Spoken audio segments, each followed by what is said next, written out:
రేవంత్ రెడ్డి గారి 100 రోజుల పాలన తీసుకుంటే దాని గురించి ప్రజలందరూ ఆలోచన చేస్తున్నారు. ఒక్కరికి కూడా రుణమాఫీ కాలే, కౌలు రైతులకు ఇస్తాను డబ్బులు ఇవ్వలే, పెన్షన్లు 4,000 ఇస్తాడు అది ఇవ్వలే, కనీసం ఆఖరికి పంటలు ఎండుతుంటే కూడా కనీసం చూసుకుంటూనే ఉన్నారు తప్ప ఏ రోజు కూడా వ్యవసాయ శాఖ మంత్రి కానీ ఎవరు కూడా దాన్ని పట్టించుకున్న దాఖలాలు లేవు. రైతులు గోడన ఏడుస్తున్నారు. ముఖ్యంగా ఐకేపీ సెంటర్లు పెట్టి మా టీఆర్ఎస్ గవర్నమెంట్లో ఐకేపీ సెంటర్లు పెట్టి ప్రతి ఒక్క రైతు దగ్గర ఒడ్లు కొని వాళ్ళకి ఈ పాటికి అకౌంట్లలో అమౌంట్ వేసిన పరిస్థితులు ఉండే. ఆనాటి పరిస్థితులు తలుచుకుని రైతులందరూ కూడా బాధపడుతున్నారు. ప్రతి ఇంటికి నల్లా నీళ్ళు ఇస్తాను, ఇంకా కనీసం తాగునీరు కూడా సరిగ్గా లేక ట్యాంకర్లు మోసుకొని ప్రతి బజార్లలో బిందెలు పట్టుకొని మళ్ళీ పాత రోజులు గుర్తు చేసుకుంటున్నాడు. ఇట్లా చేసుకుంటూ ఏదో 100 రోజుల్లో మొత్తం నేను చాలా మార్పులు చేస్తాను, అన్ని చేస్తాను అని చెప్పేసి మాట్లాడినా కానీ ఏ ఒక్క అభివృద్ధి కూడా కనిపించకుండా జనాలందరూ కూడా అల్లాడుతున్నారు.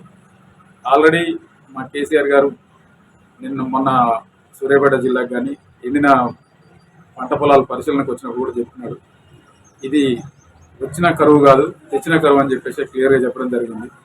ప్రతి ప్రజల సమస్యల మీద పోరాటం చేయడానికి అందరూ కూడా సిద్ధంగా ఉండాలని చెప్పేసి ఆయన పిలుపునివ్వడం జరిగింది. అదేవిధంగా ప్రతి గ్రామంలో ఇప్పుడు మా కాన్స్టిట్యున్సీ తీసుకున్నా, మా విలేజ్ తీసుకున్నా, ఎక్కడ కూడా నీళ్ళ కోసం జనాలు రోడ్లు ఎక్కి మళ్ళీ బిందెలు పట్టుకొని తిరిగిన దాఖలాలు లేకుంటుండే మొన్నటిదాకా. ఇప్పుడు ఈ గవర్నమెంట్ వచ్చినాక అసలు కనీసం నీళ్ళ కోసం అల్లాడే పరిస్థితి ఏర్పడింది.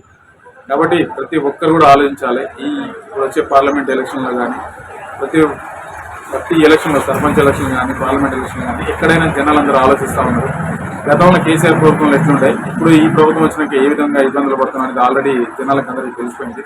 కాబట్టి ప్రతి ఒక్కరు కూడా రేపు వచ్చే రోజులలో ఖచ్చితంగా అధికార పార్టీకి చుక్కలు చూపిస్తారు జనాలు. తగిన గుణపాఠం మాత్రం చెప్పడానికి సిద్ధంగా ఉండాలని తెలియజేసుకుంటారు. అయితే 10 సంవత్సరాలు బీఆర్ఎస్ అధికారంలో ఉంది. మొన్న మాజీ ఎమ్మెల్యే అయినటువంటి భగత్ గారు ఊడిపోవడానికి ప్రధాన కారణం సార్?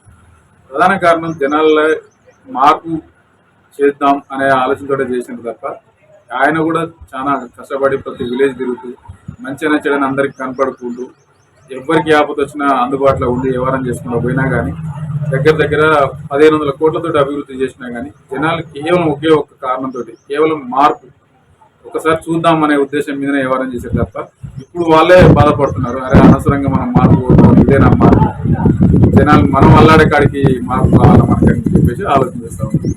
అయితే టీఆర్ఎస్ పాలనలో మీ గ్రామం ఎలాంటి అభివృద్ధి చెందింది సార్? బీఆర్ఎస్ పార్టీ అధికారం ఉన్నప్పుడు దగ్గర 60 లక్షల రూపాయలతో సీసీ రోడ్లు కానీ, డ్రైనేజ్ కానీ, వాటర్ ట్యాంకులు కానీ, గ్రామ పంచాయతీ బిల్డింగ్ కానీ, వీధికి ఎల్ఈడి లైట్లు వేయించినాం. ప్లస్ పెద్ద హైమాక్స్ లైట్లు ఒకటి, ఇవన్నీ కూడా మా హయాంలో జరిగినాయి. ఇప్పుడు వచ్చిన గవర్నమెంట్ ఏం చేస్తారనేది చూడాలి. దగ్గర 60-70 లక్షల రూపాయల వరకు కూడా మొత్తం మా విలేజ్లో మేము అభివృద్ధి పనులు చేసుకున్నాం. దగ్గర ఇంకా 80 లక్షలతోటి బిల్డింగ్ ఒకటి కట్టుకున్నాం, గ్రామ పంచాయతీ బిల్డింగ్. వాటర్ ట్యాంకులు 2 నిర్మించుకున్నాం, మిషన్ భగీరథ పైప్ లైన్లు వేసుకున్నాం. ఏ రోజు కూడా వాటర్కి ఇబ్బంది లేకుండా మొత్తం ఎక్కడికెక్కడ ఏర్పాట్లు చేసుకున్నాం మా ప్రభుత్వ హయాంలో జరిగింది. అయితే మీ గ్రామంలో ఈసీ బంధువులు కానీ, ఈసీ యాదవులకు గొర్రెల పంపిణీ కానీ ఎన్ని యూనిట్లు? దగ్గర 46 యూనిట్లు గొర్రెల పంపిణీ జరిగిపోయింది. 2వ విడత గొర్రెల పంపిణీకి ఆల్రెడీ డీడీలు కూడా కట్టున్నారు. అది కూడా ఇప్పుడు ఈ గవర్నమెంట్ వచ్చినాక అడిగి ఇచ్చిన ఆ స్కీమ్ కూడా. అదేవిధంగా ముదిరాజులకు టీవీఎస్లు ఇచ్చిండు, చేప పిల్లల పంపిణీ జరిగింది. బీసీలకు ప్రతి ఒక్కరిని ఆదుకునే విధంగా కేసీఆర్ గారు అందరికీ పథకాలు అందే విధంగా ప్రతి ఇంటికి కళ్యాణ లక్ష్మి కానీ, షాదీ ముబారక్ కానీ, పెన్షన్లు కానీ ఏ ఒక్కటి కూడా ఆపకుండా, ముఖ్యంగా సీఎం రిలీఫ్ ఫండ్ అనేది గతంలో ఎవరికి తెలియకుంటుండే. మేము ఇక్కడ నమ్మల నరసింహ గారు వచ్చిన తర్వాత సీఎం రిలీఫ్ ఫండ్ అనేది కేసీఆర్ గారి ప్రభుత్వంలో ప్రతి ఒక్క ఇంటికి నేనే దగ్గర ఒక 30-36 మందికి ఇప్పించాను ఏది భగత్ గారి ద్వారా. కాబట్టి అలాంటివన్నీ పోయినాయి, ఇప్పుడు ఇక అన్ని మాయమైపోయినాయి. ఇక అయితే టీఆర్ఎస్ పాలనకు కాంగ్రెస్ పాలనకు తేడా ఏంటి సార్? టీఆర్ఎస్ పాలన ఏమో ప్రజల గురించి ఆలోచించింది, కాంగ్రెస్ పాలన ఏమో లీడర్ల గురించి ఆలోచిస్తుంది. అదే ఒకటే సెంటెన్స్, దాని గురించి పెద్దగా మనం చెప్పాల్సిన అవసరం కూడా లేదు, ఆల్రెడీ ప్రజలకు కూడా అర్థమైపోయింది అది. అయితే కాంగ్రెస్ పార్టీ అధికారంలో రాగానే 6 గ్యారెంటీలు ప్రవేశపెట్టింది, అవి అమలు అయితే వేస్తారు? ఒక్కటి కూడా ఇప్పుడు ఈ రోజు వరకు కూడా ఏం అమలు చేసింది? ఫ్రీ బస్ అని వేసింది, అది ఎటు ఉపయోగం లేకుండా పోయింది. ఇంతవరకు గ్యాస్ సబ్సిడీ కానీ ఇవ్వలే. మళ్ళీ కరెంటు ఫ్రీ అన్నారు, అది ఇంతవరకు ఎవరికి ఇవ్వలే. రేషన్ కార్డులు ఇవ్వలే. అన్నీ ఇస్తామని చెప్పేసి మొత్తం రేషన్ కార్డు లింక్ పెట్టుకుని కూర్చున్నారు. కానీ ఎవ్వరికి ఇంతవరకు అమలు కాలేదు. నాకు తెలిసి ఈ పార్లమెంట్ ఎలక్షన్లు అయిపోయిన తర్వాత మనకు రైతు రుణమాఫీ ఇమ్మీడియట్లీ చేస్తా అన్నారు, 2 లక్షలు రుణమాఫీ చేస్తాను, ఏది ఇంతవరకు ఒక్కటి కూడా కాదు. అది జరుగుతాయన్న నమ్మకం కూడా ప్రజలకు పోయింది ఆల్రెడీ, జరగవని. అయితే రానున్న పార్లమెంట్ ఎలక్షన్లో ఈ గ్రామ ప్రజలకు, ఈ మండల ప్రజలకు మీరు ఎలాంటి సూచనలు ఇస్తారు? ఖచ్చితంగా ప్రజల కోసం పనిచేసే ప్రభుత్వాన్ని ఎన్నుకోమని చెప్పేసి జనాలకు నేను చెప్పదలుచుకున్నాను. ముఖ్యంగా ప్రజల కోసం ఎవరు కష్టపడతారు, ప్రజల బాధలేంది, మంచి ఏంది, చెడేంది, ఇంట్లో ఉన్న మూలకున్న ముసలమ్మ గురించి కూడా ఆలోచించి వ్యవహారం చేసే పార్టీని మీరు అభ్యర్థిని ఎన్నుకోవాలని చెప్పేసి నేను కోరుకుంటాను. అయితే సార్, ఇంతకుముందుకు ఇందిరమ్మ ఇల్లు చాలా ఇచ్చారు, డబుల్ బెడ్రూమ్లు కేసీఆర్ ఒక్కరు కూడా ఇవ్వలేదని చెప్పేశారు. మీ గ్రామంలో ఎంతమందికి ఇచ్చారు సార్? దళిత బంధు కానీ డబుల్ బెడ్రూమ్? దళిత బంధు అమలుకు వచ్చేసరికి ఎలక్షన్స్ వచ్చినాయి, ఎలక్షన్ కోడ్ వచ్చింది, అది అమలు కాలేదు. డబుల్ బెడ్రూమ్ ఇళ్ళ విషయంలో మాత్రం అది పొరపాటు జరిగింది. ఎవ్వరికి ఏం ఇక్కడ ఒక్కరికి కూడా ఇవ్వలేదు. అది ఒక్కటి మైనస్ అది.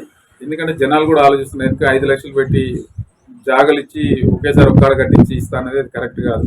ఎవరు జాగలు వాళ్ళు కట్టుకుంటే మంచిగా ఉంటుందని లాస్ట్ ఎలక్షన్ మూమెంట్లో హామీ ఇచ్చారు, కానీ అది ఎలక్షన్ కోడబడి ఎవరికి ఏం చేయలేకుండా పోయింది ఇళ్ళది కూడా. అలాగే సార్, దళితులకు 3 ఎకరాలు ఇచ్చారు సార్ మీ గ్రామం? లేదు, దళిత బంధు పెట్టించినాం కానీ ఎలక్షన్ కోడ్ వల్ల అది బ్యాక్ అయిపోయింది. ఇప్పుడు గవర్నమెంట్ చేంజ్ చేసరికి మొత్తం పోయింది. ఆ దళితులకు 3 ఎకరాలు లేదు, 3 ఎకరాలు ఏం లేదు. అలాగే సార్, రానున్న పార్లమెంట్ ఎలక్షన్లు, అలాగే సర్పంచ్ ఎలక్షన్లు మీ గ్రామ ప్రజలకు ఎలాంటి, అంటే టీఆర్ఎస్ చేసినటువంటి అభివృద్ధి కార్యక్రమాలు మీ గ్రామానికి అందినాయి సార్? అంటే సంక్షేమ పథకాలు ప్రతి ఇంటికి అందినాయి. ప్రతి ఒక్క ఇంటికి నీలాయగూడెంలో ప్రతి ఒక్క ఇంటికి అందినాయి. అది మొత్తం లిస్ట్ కూడా ఉంది మా దగ్గర. ఎవరింటికి మొత్తం పెన్షన్లు కానీ, రైతు బంధు కానీ, రైతు బీమా కానీ, అదేవిధంగా ముఖ్యంగా Kalyana Lakshmi, Shaadi Mubarak, CM relief fund, ప్రతి ఒక్కటి కూడా అందరికీ అందినాయి. దాంతోపాటు ఊరు డెవలప్మెంట్ కూడా మా ప్రభుత్వ హయాంలో జరిగింది కాబట్టి ప్రజలందరికీ తెలుసు అది ఎక్కడ ఎవరు ఏం చేసింది అనేది ప్రజలకు పూర్తిగా అవగాహన ఉంది మా గ్రామంలో. సార్, మీరు అధికారంలో ఉన్నప్పుడు అప్పుడున్న ప్రతిపక్షాలు కుటుంబ పరిపాలన అన్నారు. ఇప్పుడు మళ్ళీ ఇప్పుడున్న అధికార పార్టీ వాళ్ళు కూడా ఇంటికి 2 పదవులు ఇస్తున్నారు. ఇప్పుడు మీరు ప్రతిపక్షంలో ఉన్నారు, ఏమనుకుంటున్నారు సార్?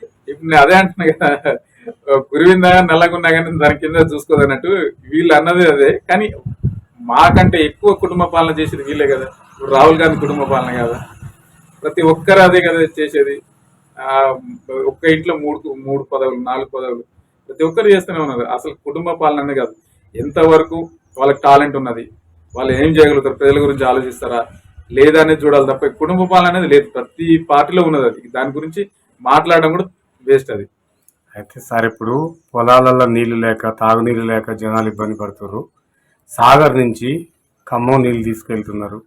మరి ఇప్పుడు ప్రజలు ఇబ్బంది పడుతున్నారు కదా, దీని మీద మీరు స్పందన ఏంటి? ఇప్పుడే తీసుకుపోవడం కాదు, గతంలో మొన్న కూడా పంటలు పండుతుంటే పోలీసు వాళ్ళని పెట్టి ఖమ్మం వరకు తీసుకుపోయారు. అప్పుడు ఎవరు మాట్లాడడం లేరు, ఇప్పుడు మాట్లాడరు, ఇంకెప్పుడు కూడా అదేం మాట్లాడరు. ఏదైనా మాట్లాడాలంటే మళ్ళీ కేసీఆర్ కొట్లాడాల్సిందే తప్ప నీకు సాగర్ డ్యామ్ మీద కానీ ఎక్కడ ఏ జరిగినా ఆయన కొట్లాడాల్సింది, ఇంకెవరు మాట్లాడరు వాటి గురించి.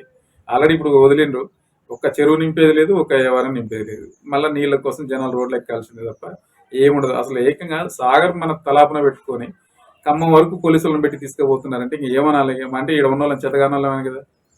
కాబట్టి దాని గురించి మాట్లాడడానికి ఏం లేదు, జనాలకు ప్రతి ఒక్కరికి అర్థమైపోయింది దాని గురించి. సరే, ఈ కాన్స్టిట్యున్సీలోనే ఎమ్మెల్యే ఆల్రెడీ ఎంపీని కూడా ప్రకటించారు. 2 పోస్టులు ఒక కుటుంబానికి అవకాశాలు ఇస్తారా? మీకేమన్నా ఛాయిస్ ఉందా?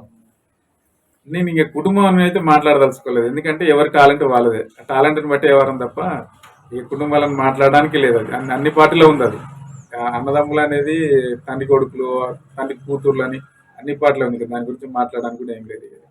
ఎవరి టాలెంట్ వాళ్ళది. జానారెడ్డి గారి పరిపాలనకి, భగత్ పరిపాలనకి తేడాలేంటి? ఎలాంటి అభివృద్ధి అందించేయండి? జానారెడ్డి గారి పరిపాలన చేసినప్పుడు మాత్రం నాది చిన్న వయసు, అంతగా అటాచ్మెంట్ లేదు. కానీ భగత్ పాలన అంటే మెయిన్ ముఖ్యంగా ప్రతి చిన్న విషయానికి అటెండ్ కావడం కానీ, ఎవరైనా పోయిన సమస్యలు వినటం కానీ చేయడం కానీ ఆయన చేసిండేది. ఇప్పుడు కొత్త ఎన్నికైన ఎమ్మెల్యే గారు మరి ఏ విధంగా స్పందిస్తారు ఏందనేది చూడాలి. అది చూస్తే కానీ చెప్పగలరు. ప్రజలు సర్పంచ్గా మీకే చాలా అవకాశాలు ఉన్నాయి. వాళ్ళ కోరిక మేరకు మీరేమన్నా పదవులలో చేసే ఆలోచన? లేదండి, సర్పంచ్గా చేసే ఆలోచన ఏం లేదు. నేను కొంచెం నిన్న గతంలో సర్పంచ్గా పోటీ చేసినప్పుడు ఊరి అభివృద్ధి జరగాలనే ఉద్దేశం మీద చాలా వర్క్ చేసినాం. మిషన్ భగీరథ నల్లా నీళ్ళు కానీ, రోడ్ల విషయాలు కానీ అన్ని విధాలు కష్టపడి చేసినాం. అయినా జనాలు ఒక 11 ఓట్లతో తేడాతోటి ఓడించిండ్రు. సరే, ప్రజా తీర్పు మనం గౌరవించాలనే ఉద్దేశం మీద నేను వేరే పనుల మీదకి వెళ్ళిపోయినా. ఇప్పుడైతే నాకు సర్పంచ్ చేసే ఆలోచన ఏం లేదు.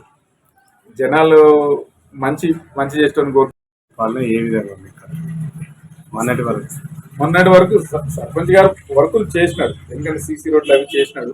కానీ ఎట్లుంటది అంటే, ఒక రకంగా ఇక్కడ మెయిన్ ముఖ్యంగా ఆలోచన ఏంటంటే, ఇక్కడ శ్మశాన వాటికి వచ్చిండే ఈ గ్రామానికి, అది ఆమ్లెట్ విలేజ్ తీసుకుపెట్టినాడు.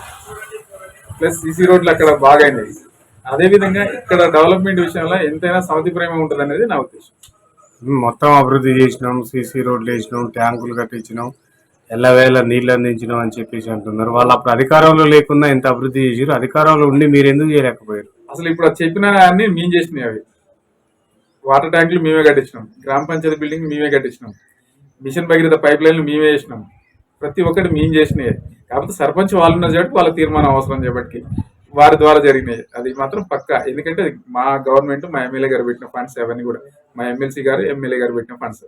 సార్, ఉచిత బస్సుపై చాలా అద్భుతంగా ఉంది పథకం అని ఇప్పుడున్న అధికార పార్టీ వాళ్ళు అంటున్నారు. అదైతే పనికొచ్చే పథకం అయితే కాదు. అది దానివల్ల ఏం ఉపయోగం లేదు. ఉచిత బస్సు కంటే బదులు కౌలు రైతులకు ఏదైనా చేసినా మంచిగా ఉండేది, లేదా పెన్షన్ పెంచినా మంచిగా ఉండేది, లేదా కళ్యాణ లక్ష్మి పెంచినా మంచిగా ఉండేది. కానీ ఆ ఉచిత బస్సు వల్ల ఏం ఉపయోగం కూడా లేదు. ఫైనల్గా మీరు ఈ కాన్స్టిట్యున్సీ ఓటర్లకి, గ్రామాల ఓటర్లకి ఏం చెప్పదలుచుకున్నారు?